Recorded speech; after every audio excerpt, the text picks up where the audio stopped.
This is Sandeep Anand from Plasma Physics classes. Today's topic related to electric field. आज हम लोग electric field एक का third class होगा आपका ये। जो बच्चे न्यू हैं वो चैनल को सब्सक्राइब कर लें, बेल आइकन को प्रेस कर लें और वीडियो को लाइक कर दें।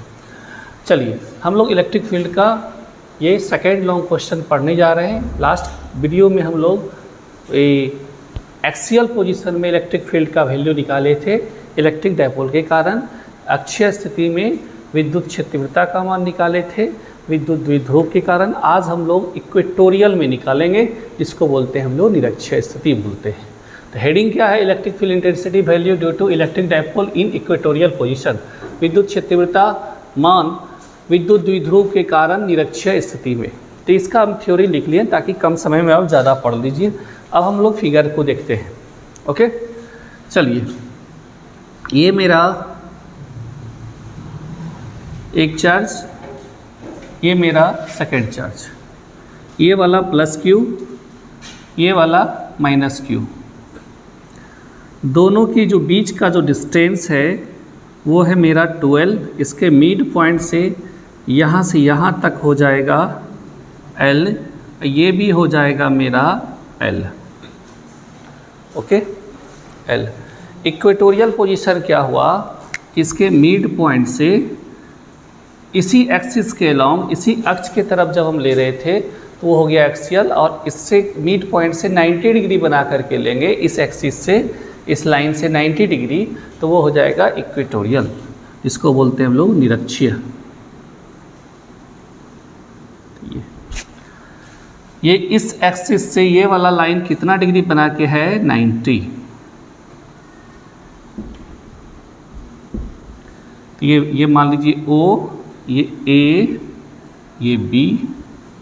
ओके, मान लीजिए इसके इस पॉइंट P पर हमें इलेक्ट्रिक फील्ड चाहिए, इस पॉइंट P पर। तो इसके कारण जो होगा प्लस का, आपको हम बता चुके हैं, प्लस का इलेक्ट्रिक फील्ड प्लस से अवे, प्लस से दूर, और माइनस का माइनस के तरफ। तो ये प्लस के कारण मान लीजिए यहाँ पर कितना है? E1, कितना? E1। तो इसका दो कंपोनेंट होगा, इसका दो कंपोनेंट होगा। इसका कितना कंपोनेंट हो जाएगा? दो कंपोनेंट। कैसे होगा वो हम लोग देखेंगे। ये माइनस के कारण जो होगा किधर होगा? माइनस की तरफ। माइनस के कारण माइनस की तरफ, इसको मान लीजिए आप E2। इसका भी दो कंपोनेंट होगा। अगर ये थीटा है तो ये भी कितना होगा? थीटा। ओके, ये आप जानते हैं कि ये थीटा, तो ये थीटा कॉरस्पॉन्डिंग एंगल। तो ये अगर थीटा है तो ये वाला भी क्या हो जाएगा? मेरा थीटा। ओके, और अगर ये थीटा है तो ये अल्टरनेट एंगल से हो जाएगा मेरा थीटा। ये सब मैथ का चीज़ है, आप लोग जानते हैं। ये अगर मेरा थीटा तो इधर भी थीटा, ये थीटा तो ये भी मेरा थीटा।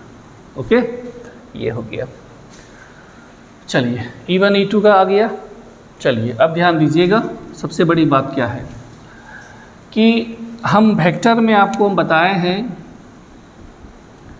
कि अगर ये मेरा A वेक्टर है, जहाँ एंगल है वहाँ कौन थीटा हो जाएगा? A cos थीटा, और जहाँ एंगल नहीं है वहाँ क्या हो जाएगा? A sin theta.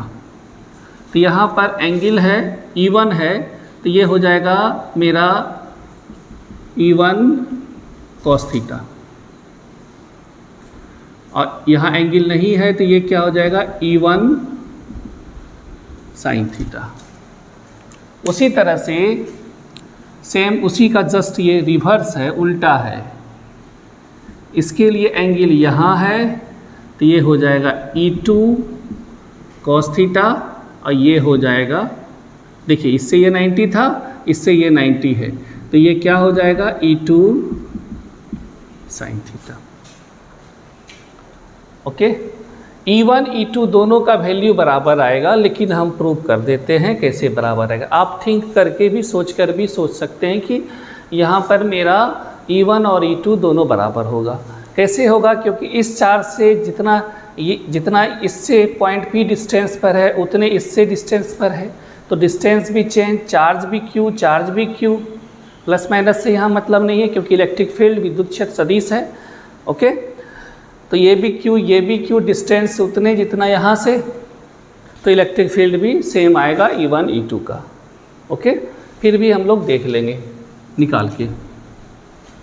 तो आप फिगर बढ़िया से बनाइएगा, एरो का यूज़ एकदम करना ही करना है।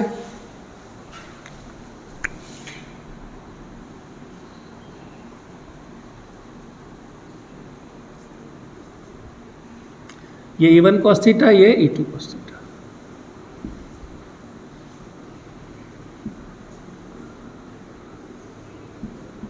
यहाँ 2 एरो है। चलिए यहाँ पर हम सभी बात को लिखे हैं। Let charge of electric dipole be plus Q and minus Q, whose dipole length 2L। We have to find the electric field intensity due to electric dipole in equatorial position. वही लिखे हैं। माना कि विद्युत द्विध्रुव का आवेश प्लस क्यू और माइनस क्यू है, जिसकी द्विध्रुव लंबाई कितना है 2L है। हमें विद्युत द्विध्रुव के कारण विद्युत क्षेत्र तीव्रता का मान निरक्षीय स्थिति में ज्ञात करना है। ओके, ये सब थ्योरी लिखा हुआ रहता है ताकि आपको टाइम कम लगे। चलिए ये सब बात हम समझा दिए हैं कैसे वहाँ P पर हुआ। ओके, हम सभी का वैल्यू निकाल लेंगे। और मान लीजिए O से जो डिस्टेंस है, O से लेके P तक का, O से लेके P तक का वो कितना है R है। यहाँ से यहाँ तक कितना है R। तो ये भी एक समकोण त्रिभुज बना और ये इधर भी एक समकोण त्रिभुज। तो इस दोनों समकोण त्रिभुज का हर जगह वैल्यू क्या होगा बराबर, क्योंकि ये भी L तो ये भी L, और यहाँ से ये जो लंब है इस त्रिभुज के लिए भी वही है, राइट ट्रायंगल के लिए, और इसके लिए भी वही है। तो इसका मतलब ये जो हाइपोटेनियस है, कर्ण है, ये भी क्या होगा, दोनों का बराबर होगा। तो सबसे बड़ी बात है, हम लोग यहाँ लिखते हैं इलेक्ट्रिक डायपोल मोमेंट, जिसको हिंदी में क्या बोलते हैं आप, विद्युत द्विध्रुव आघूर्ण लिख देते हैं।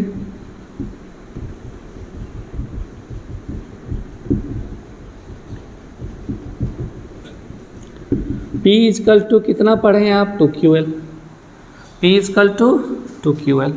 अब हमें सभी का वैल्यू एक एक करके निकालना है, सभी का।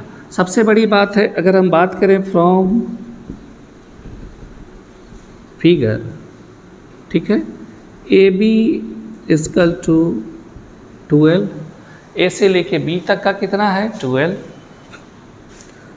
OA OP equal to L, O से A तक, O से B तक LL, और O से लेके P तक कितना है R है, O से लेके P तक कितना है R है। इसे ध्यान से लिखिए, इसके बाद जस्ट आगे बढ़ते हैं।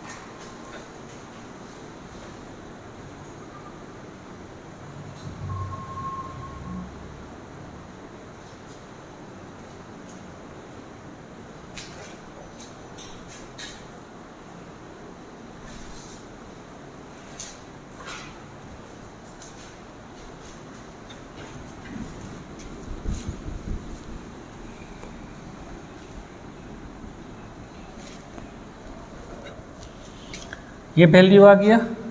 अब एक काम करिए, इसी जगह हम लोग काम कर लेते हैं, थोड़ा आसान होगा। इसके बाद वाला पोर्शन लिख रहे हैं, चलिए यहाँ लिखते हैं ऊपर में। चलिए अब हम लोग AP और BP का वैल्यू निकाल लेते हैं। इन ट्रायंगल OAP, तो AP का होल स्क्वायर,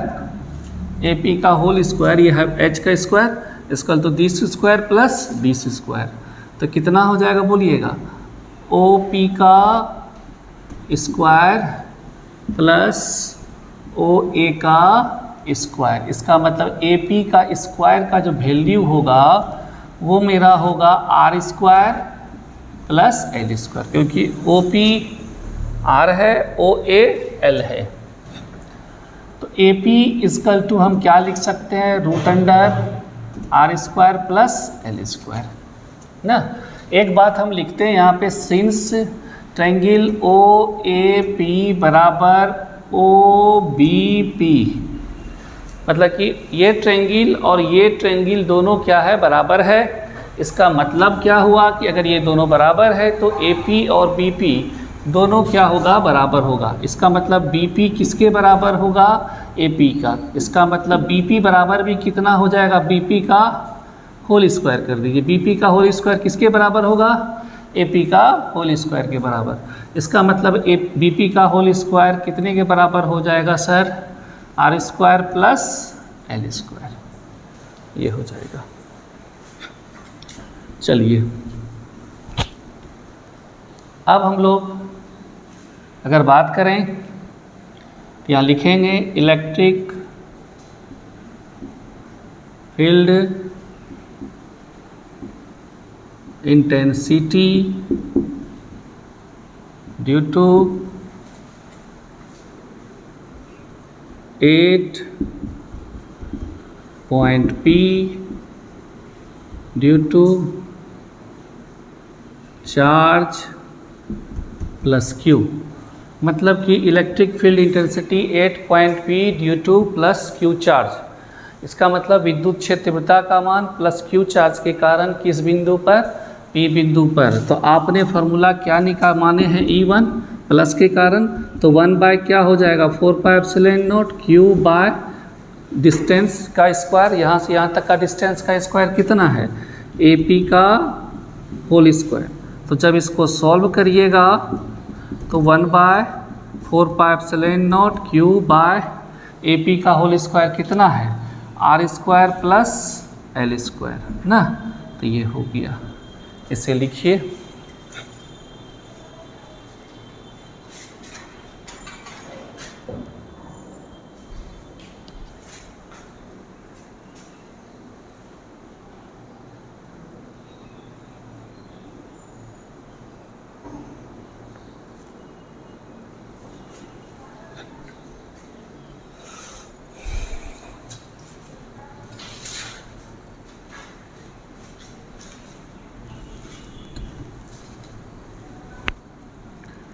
यहाँ अगर लिखें electric field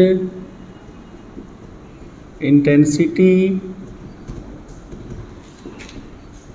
8 point P due to charge minus Q। तो माइनस Q के कारण क्या माने हैं आप, E2 1 by 4 pi epsilon naught Q minus use नहीं करेंगे, क्यों नहीं यूज करेंगे ये सब बता चुके हैं। और BP का होल स्क्वायर हो जाएगा, कितने का होल स्क्वायर, PP का। क्यों सर, क्योंकि यहाँ से डिस्टेंस क्या है, B से P। और आपने BP का भी वैल्यू कितना निकाला है, देखो ध्यान से, तो Q बाय BP का भी कितना है, जितना AP है R square plus L square. अभी हम क्या बोले थे स्टार्ट होने के थोड़ा 5 मिनट के बाद कि ये और ये दोनों का वैल्यू क्या आया, बराबर आया, दोनों का वैल्यू बराबर। तो इसका मतलब है, और ये जो अब फिगर आप ध्यान से बना लीजिए, ठीक है। E1 दो भाग में टूट गया है, E1 sine theta, E1 cos theta, E2 भी E2 cos theta, E2 sine theta. तो ये दोनों का वैल्यू इस दोनों पर डिपेंड कर रहा है और इसका वैल्यू इस दोनों पर डिपेंड कर रहा है। तो रिजल्टेंट क्या होगा, तो ये दोनों को अभी छोड़ दीजिए, ये दोनों के बारे में अभी डिस्कस नहीं कीजिए। तो ये दोनों, इसका वैल्यू इस E1 कॉस थीटा और E1 साइन थीटा पर डिपेंड करता है। तो E1 साइन थीटा और E1 कॉस थीटा को देखेंगे, और E2 का वैल्यू किस पर डिपेंड करता है, E2 कॉस थीटा और E2 साइन थीटा, ये दोनों को देखेंगे। इसका मतलब है कि अगर हम इलेक्ट्रिक फील्ड निकालेंगे तो इस E1 sine theta, E1 cos theta, E2 cos theta और E2 साइन थीटा, इस 4 पेज से हम निकालेंगे। और एक बात हम जान रहे हैं कि E1 और E2 दोनों का वैल्यू क्या है, बराबर है, दोनों का वैल्यू बराबर है। तो अब E1 E2 दोनों बराबर है, तो E1 साइन थीटा और E1 E2 sine theta, E1 E2 बराबर, तो ये दोनों भी बराबर। तो E1 sine theta E2 sine theta भी बराबर होगा, और ये दोनों एक दूसरे के क्या है, अपोजिट है। तो इसके कारण जो परिणामी विद्युत क्षेत्र होगा, रिजल्टेंट इलेक्ट्रिक फील्ड होगा, वो क्या होगा, 0, क्योंकि दोनों का वैल्यू बराबर, एक दूसरे के अपोजिट, तो वैल्यू 0। लेकिन ये दोनों का वैल्यू बराबर है लेकिन एक ही डायरेक्शन में है, तो ये क्या हो जाएगा, ऐड हो जाएगा, जुट जाएगा, योग हो जाएगा। इसका मतलब है कि परिणामी विद्युत क्षेत्र तीव्रता किधर काम कर रहा है, जिधर E1 cos थीटा और E2 cos थीटा है। ठीक है। तो ये ई, तो ई का मान किसके बराबर हो जाएगा, E1 cos थीटा और E2 cos थीटा के बराबर हो जाएगा। तो यहाँ लिखेंगे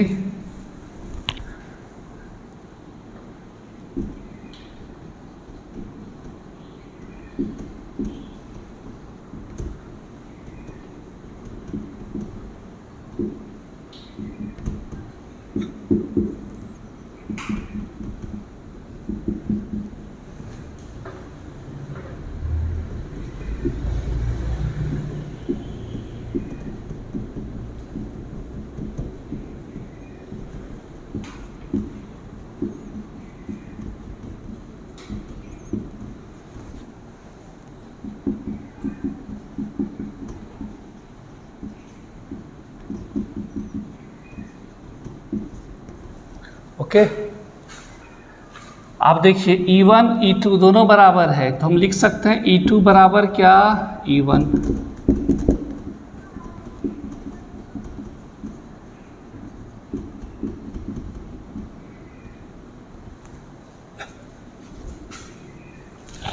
दोनों को ऐड कर दीजिए।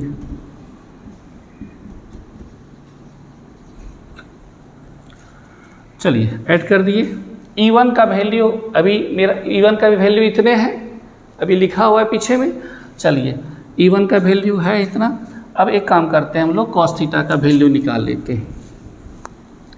इसको इक्वेशन क्या मान लीजिए, फर्स्ट। क्या मान लीजिए, इक्वेशन फर्स्ट। तो चलिए हम लोग एक ट्रायंगल में जाते हैं, OAP। OAP में अगर आप cos थीटा लिखते हैं तो B/H, तो B ये है, L और H कितना है ये ना। इसका मतलब है कि OA/AP ना, cos थीटा OA का वैल्यू कितना है L, और A से लेके P तक का वैल्यू कितना है √r² प्लस L²। अगर आप इस रूट को हटा देते हैं तो L/r² प्लस L² पे कितना पावर हो जाएगा, हाफ। ओके, इसका वैल्यू चलिए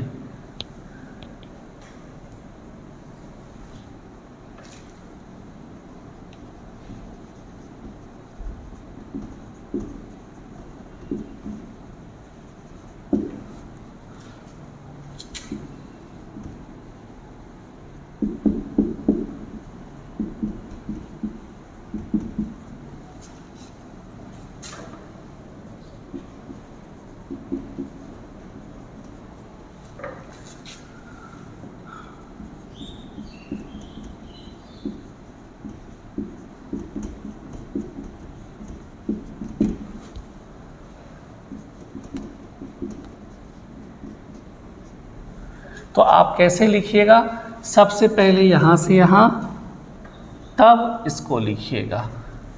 तो सबसे पहले आप इसको लिखिए तब इसको, तो सबसे पहले आप इसे लिखिए तब आप इसे लिखिएगा।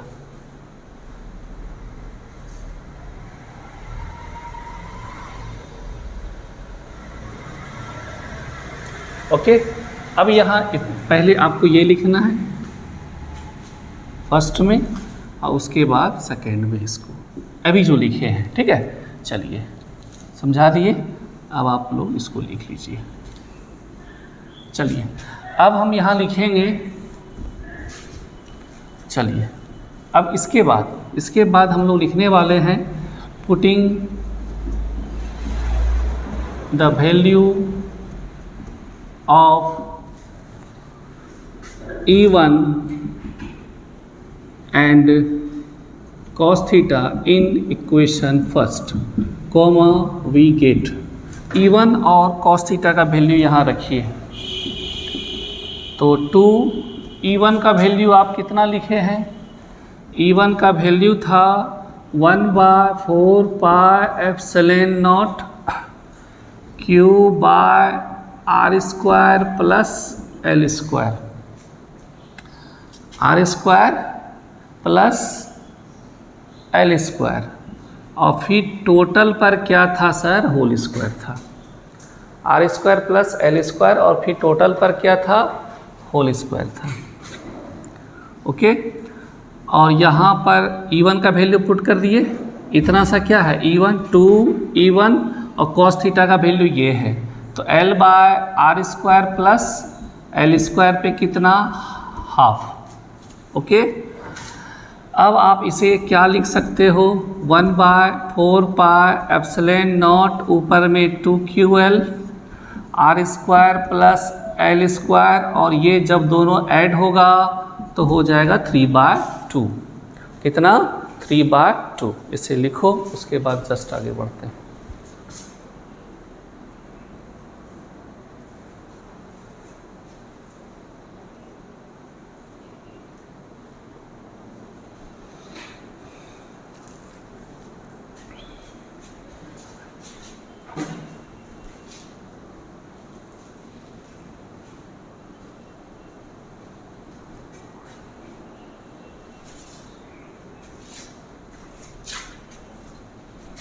यहाँ पर हम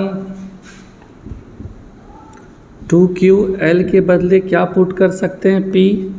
तो E इजकल टू मेरा फॉर्मूला हो गया 1/4πε0 P by R square plus L square पर कितना, 3/2।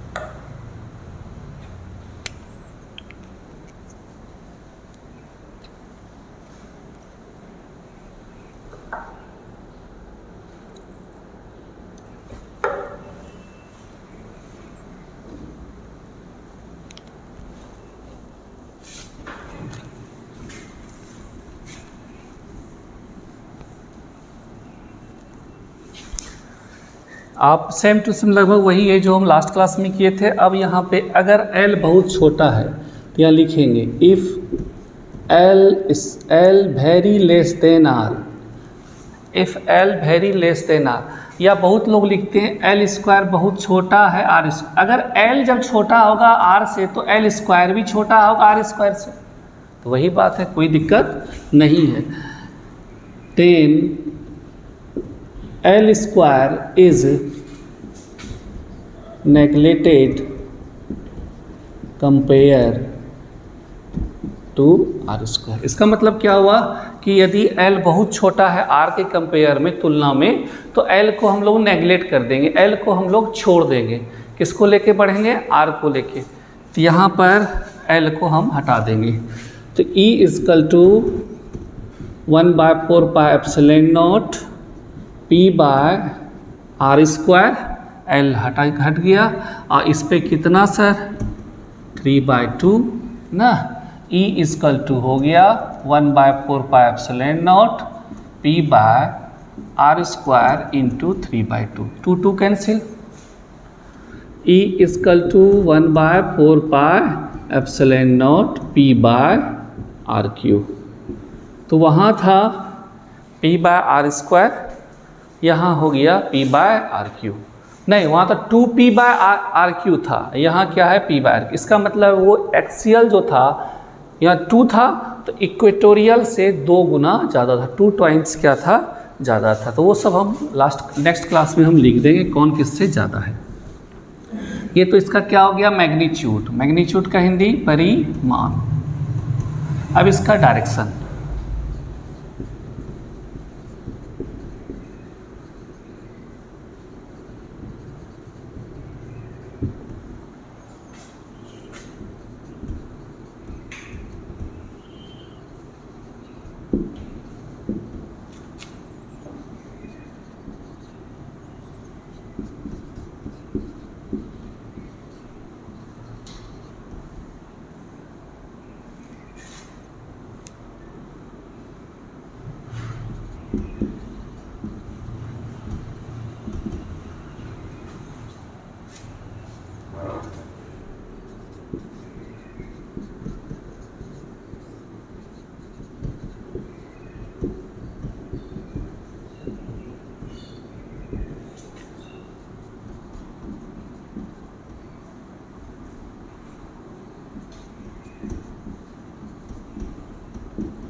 अभी हम क्लास में बताते समय बताए थे ये मेरा ई है रिजल्ट ना, और ये जो ई का डायरेक्शन है वो किस तरफ जा रहा है, प्लस से माइनस, प्लस से माइनस।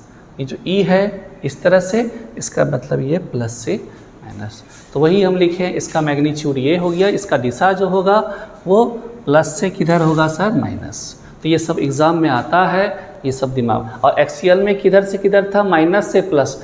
अब देखिए ये फिगर इस तरह का, बहुत टीचर क्या करते हैं, इधर माइनस और इधर प्लस, तो ये सारा जो इधर हम डायरेक्शन लिए सब इधर चला जाएगा।